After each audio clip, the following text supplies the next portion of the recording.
ارتش به تماشاچیان عزیز، ما و شما نیز بازیگرانی هر دو دسته رو در ورزشگاه مرکزی شهر دوشنبه استقبال کلوب مرکزی ورزش ارتش و پنچر دو بازی که در لیگ اولی داشتند اونجا در بازی اول که دستا با هم دیگر بازی کرده بودند کلوب مرکزی ورزش ارتش با حساب 3-1 و بخوری دستا اونجا در ورزشگاه تالکو آرینای شهری ترسونزاده برگزار کرده بود. حالا هیئت دستایی من در ادامه البته مفصل‌تر اویدی هیئت دستا با شما حرف خواهم زد.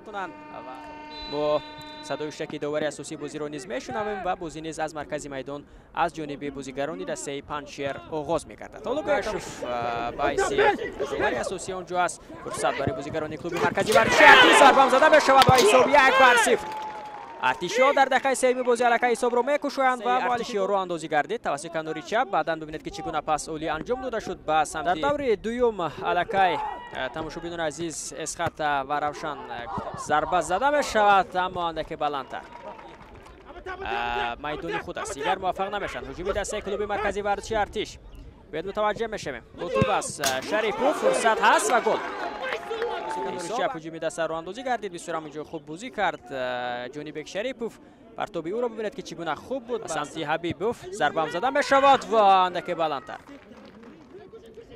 هجوم دسته کلوب مرکزی ورزش ارتش فرصت پیدا میشود برای ارتشیا ضربه هم زده میشود و گل. حساب 3-0 اکنون.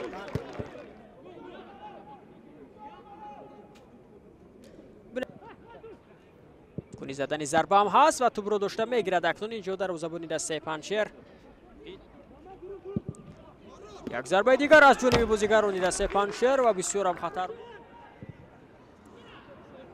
هجوم دسته پنچر فرصت هست برای عبدالفتاح ضربه هم زده میشود و توپ اینجا با پهلوی دروازه برمیخورد. چگونه فرصت بود برای ضربه مستقیم بازیگر و بلندتر از تیر دروازه تو میدان رو ترک.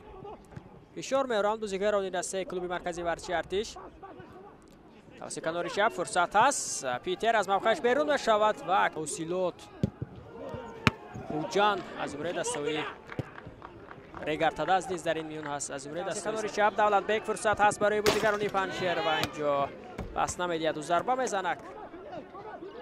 انانی جولیوس ضربه هم زده میشود و پهلوتر میتوانند بازیگران پنچر و با همین ترتیب صدای شکی خورشید دادابویف از انجام بازی دوره دوم دسته پنچر و کلوب مرکزی ورزش ارتش بلند میشود. پنچر باختی دوم جانب شریفوف شعباز حبیبوف و لوکاس کوین به ثمر رسانیدند. در همین جا در ورزشگاه مرکزی شهر دوشنبه گزارش مستقیم خیش رو به انجام میرسانیم. با شما